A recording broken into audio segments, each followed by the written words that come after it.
Hey, what's up, guys? Brandon here. Another video log. Heading home. Long night at work. Anyways, it's a beautiful day in Korea, as you can tell. Freaking hey, rainy days. I mean, I don't like places that rain all the time.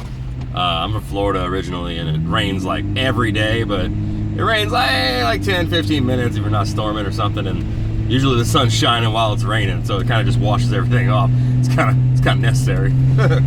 But anyways, Korea has a monsoon season, and it actually rains for like a couple months almost straight, but it's cool. I mean, it gets flooded and everything's green, and it's pretty neat.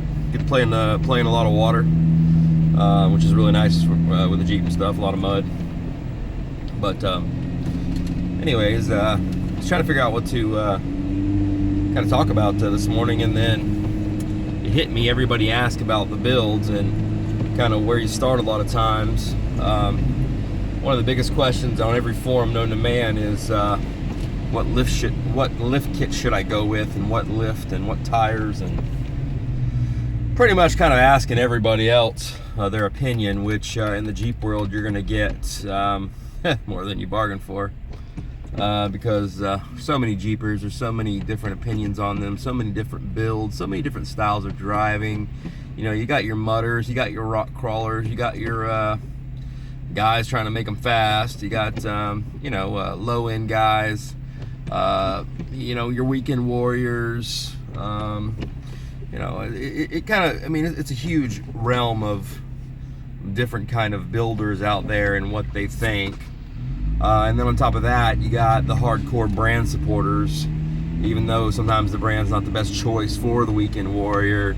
Someone will recommend it to them without thinking, hey, okay, this guy's not really going to use it, and he's going to just end up wasting money. So all those things got to be like taken into consideration when you're thinking about building your Jeep. The best idea I get for, I have for people anyways is, hey, go out there and find the look you like. Like, go find a Jeep that you really fall in love with. Mine was the Jeep called Havoc, okay? If you look up Havoc Jeep, you'll see it. I think it was in SEMA for a couple of years.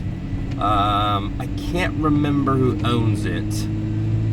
It was either a magazine or a shop, one of the two. But they built it, had a lot of neat stuff on it.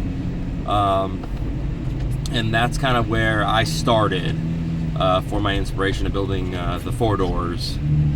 To this day I've kind of developed my own kind of style, but that's where mine started, was the Havoc, Jeep called Havoc.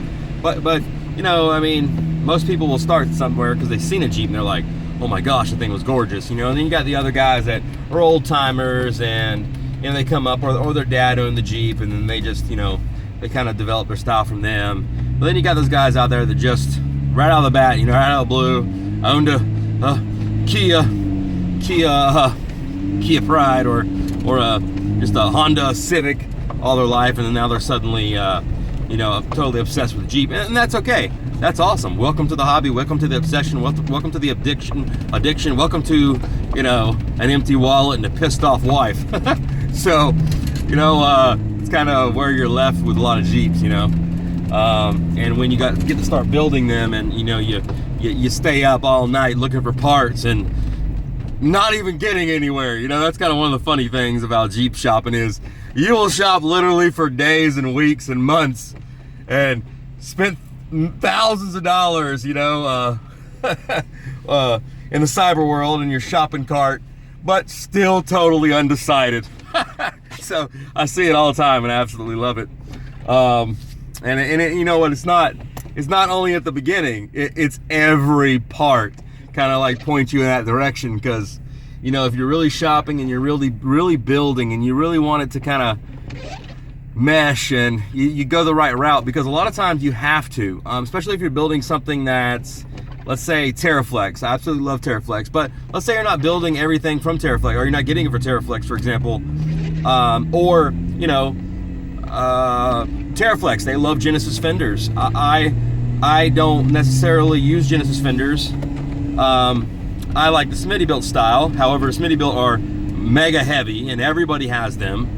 So that's why I went with the VPR 4x4. sexy fender. They weigh half the weight of the Smitty belts, and they're still steel. They're a great option for a fender. They look amazing. If you haven't seen them, go to my Instagram. You can see some pictures of them with some beautiful ladies next to them, and I guarantee you'll like them too. They're just unique and different out there. But long story short is, you gotta, after you look at it one part, I'm going back to the parts here, you need to make sure that whatever you order or whatever your heart is like 100% around is it's going to mesh with the other part that you have, unless you want to start modifying, unless you want to start cutting and grinding and drilling, and which gets expensive if you can't do that yourself. So maybe you're just a bolt-on guy, you know, and that's okay too, because a lot of Jeepers are, you know, a lot of Jeepers just want to bolt it on the weekend, you know, maybe primer it, paint it, you know, kind of go that route, sand it, and then bolt it and install it in the weekend, you know. But then again, maybe you want something totally unique, and that's when the time you're gonna start having to drilling and cutting and grinding and making everything mesh. And that's what, when you see my Jeeps, that's usually what happens to them in some shape or another, form or another. And it's kind of what, you know, separates, you know, the level. I'm not gonna say level, because I've seen some great bolt-on Jeeps. I've seen some beautiful clean Jeeps with nothing but a few things change, you know, with the perfect lift and the perfect tire ratio and the perfect wheel, in the perfect picture, in that perfect angle. So it's just kind of all what floats your boat at that particular time. And also, as Jeepers and off-roaders, not just Jeepers alone, you kind of move and you gradually like gravitate towards what you're going to want, or how you're going to drive, or what you want to use the Jeep for. Maybe it's a daily driver and you want to hardcore off-road it on the weekend, but your wife's still got to use it to get groceries on Monday, you know, and she can't exactly be pulling a 37-inch tire door open on the back with you know, a swing tire carrier and everything else, in a tight compact spot, you know, trying to park it with a set of 38s on it, or 37s on it, or 30, whatever you may, you know, maybe your heart may desire. So you got to plan those things out. You got to get ready for those big questions that come along. So I recommend first you go get the pictures of the Jeeps that you absolutely love, okay? I got a whole collection on my computer in a folder, just Jeeps that I just drool over, okay? And usually it's just by parts these days. I really only love, you know, you see a nice Jeep, but I fall in love with my build and not everybody else's. But at the same time, you respect those beautiful builds.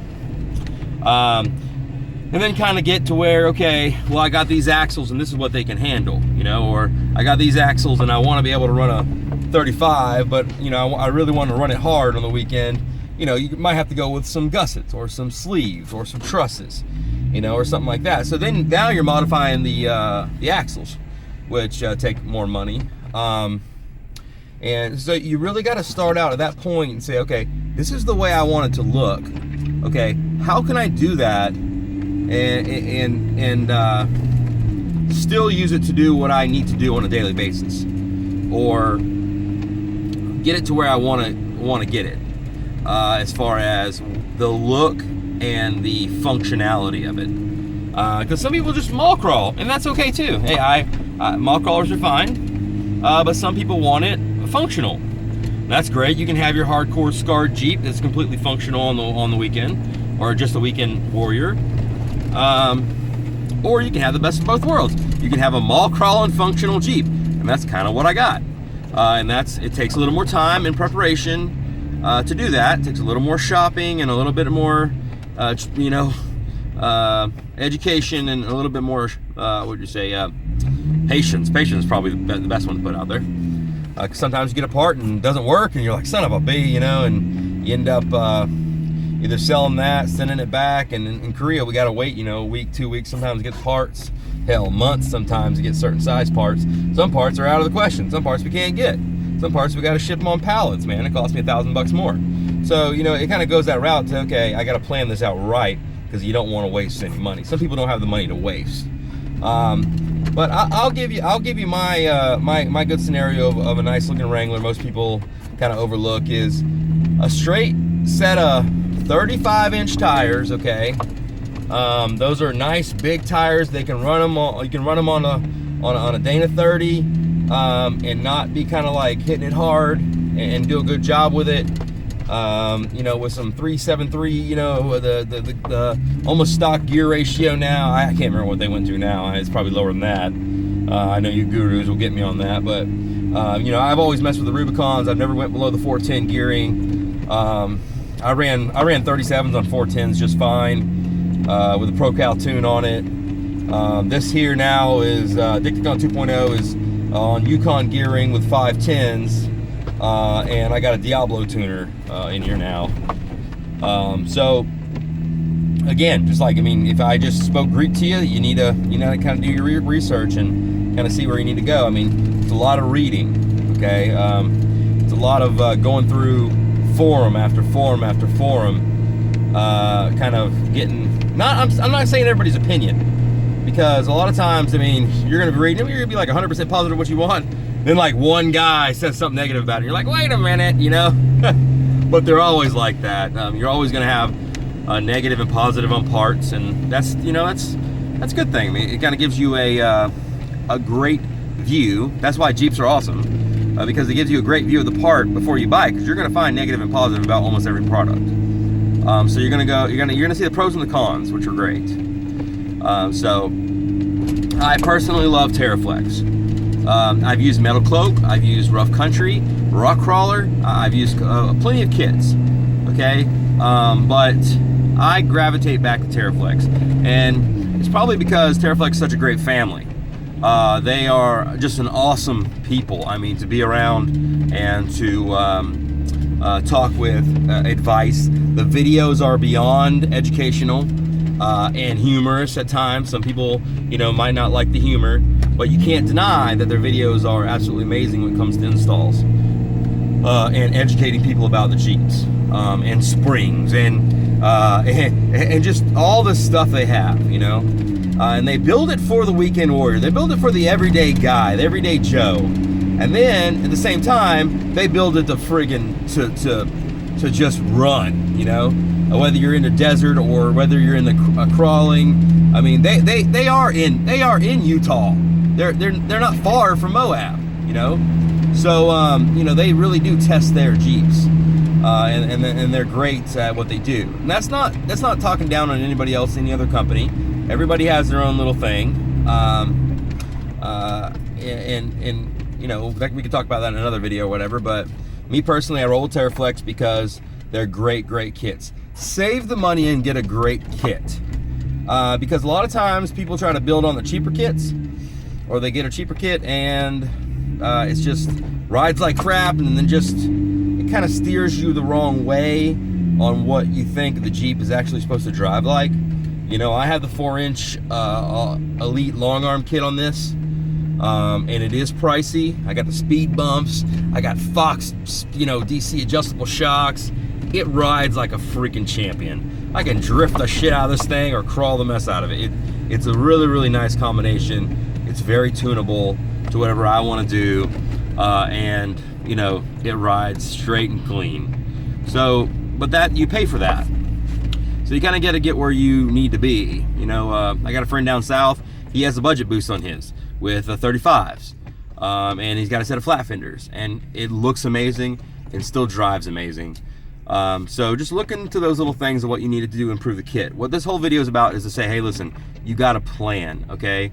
And you got to get an idea of what you want to get. You got to plan it out. You can't be careless with the way you buy it, because if you do, then you're going to end up spending way more money than you need to. So don't be that guy. Plus your wife is going to beat the piss out of you. So you might as well get beat the piss out of, and it'd be worth it.